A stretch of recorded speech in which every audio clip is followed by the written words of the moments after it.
Back on Sports 225, this last segment with Glenn Guilbeau of the Gannett News Service, and crack director John Williams checked it out. Then, in fact, Gary Croton did get fired from the Winnipeg, I think it's the Blue Bombers. And there's a guy from Baton Rouge, played at the Dunham School named Kerry Koch, who plays football for the Edmonton Eskimos. So I had the team sort of. Well, that's tough. I really liked Coach Croton as a guy. He was a good contact, and maybe just take the year off and get something back in college next year. I got to know him when he was the head coach at Louisiana Tech, and they had that high-powered offense with was it Tim Rattay? That team that was so good, and the little receiver went to the Steelers, played a really long time. Right, they had that famous game with Nebraska to open the season, and then he became the coach at BYU, but that didn't work out. Yeah, but here he was a fantastic offensive architect, but his career, I think this is true, has always shown that he's had this good start and then a decline. That's so true. Must wear out his welcome. Anyway. You never wear out your welcome, sir.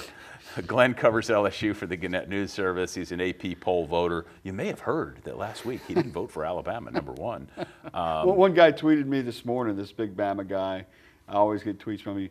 He goes, Alabama could have the Chicago Bears defense of 1985 and the greatest offense ever, and Guilbeau would never vote Alabama #1. I voted Alabama #1 almost all of last year until they lost to A&M. And some people still voted him #1 or still voted him above A&M, which I thought was amazing. But it's funny because people here think I'm a Bama fan. Right. And when I covered Alabama in Mobile, they thought I was an LSU fan. So I'm keeping everybody guessing. And that's the thing. He's an honest man who works hard and is a balanced sports writer. Thank you. You're welcome. Thank you. And a balanced diet. Speaking of diet. Light beer and regular beer. There you go. Speaking of diet, Glenn has a dog, and his wife Michelle loves her dog. And our friend Hansel and his company, Marsh Dog, the Nutria all-natural dog biscuits, and now they're making a Nutria jerky. It's Nutria. My dogs love this stuff. It's actual Nutria rats? Yeah. And your dog's going to love it. I got a package. A delicacy at fine Metairie restaurants. I have a pack of beef jerky for you that I'll get to you. Oh, goodness.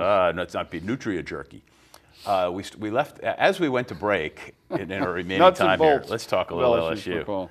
The LSU-TCU game is a tough game, and if LSU loses that game, it's an uphill battle, isn't it?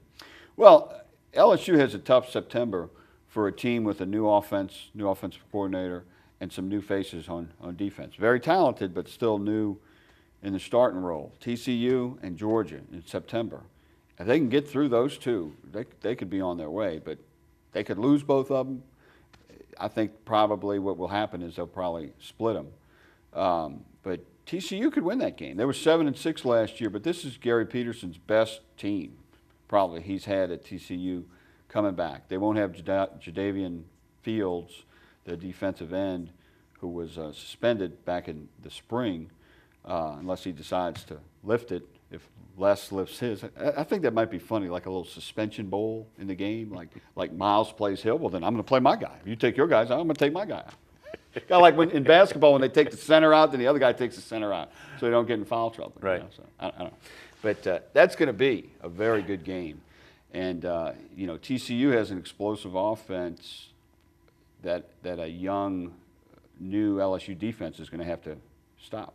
The prevailing thought is, of course, is that LSU's offense is going to be so much better because of Cam Cameron taking over as offensive coordinator and what he's going to do for Zach Mettenberger. Right. And make Zach Mettenberger that much better. Do you believe all that? Yeah, I agree. I just don't know if it's going to happen that first game. You know, it might take him a while to get everything, all the kinks worked out. But I think Cam Cameron is the best offensive coordinator hire in LSU history at the time he was hired. He's definitely the most experienced at the time he was hired.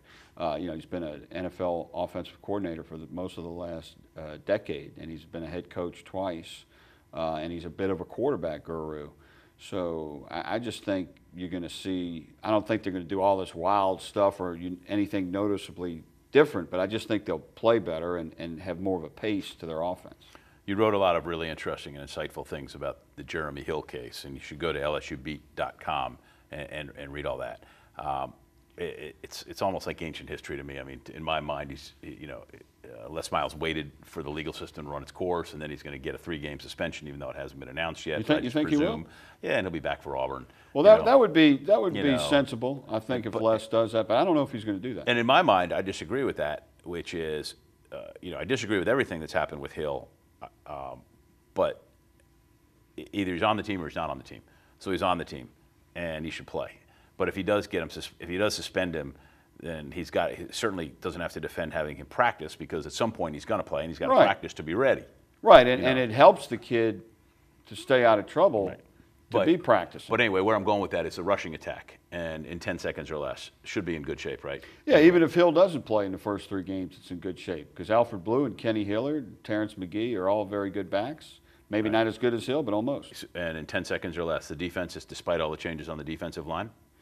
I think they'll still be good. They won't be as great at pass rush, but the linebackers are good. DBs are still good. All right. Glenn, thanks as always. LSU Beat tweet for Glenn, or LSUbeat.com, sports225.com for me. Thanks to you. Thanks to Chad Durbin. Thank you for watching. And this has been Sports 225. Thank you. At carnival time by Baton Rouge Bay, that's the site of my story. At Spanish Town Mardi Gras, things can get blurry. See the mowers marching, prizes fill the sky. This Spanish Town Mardi Gras, may it never die.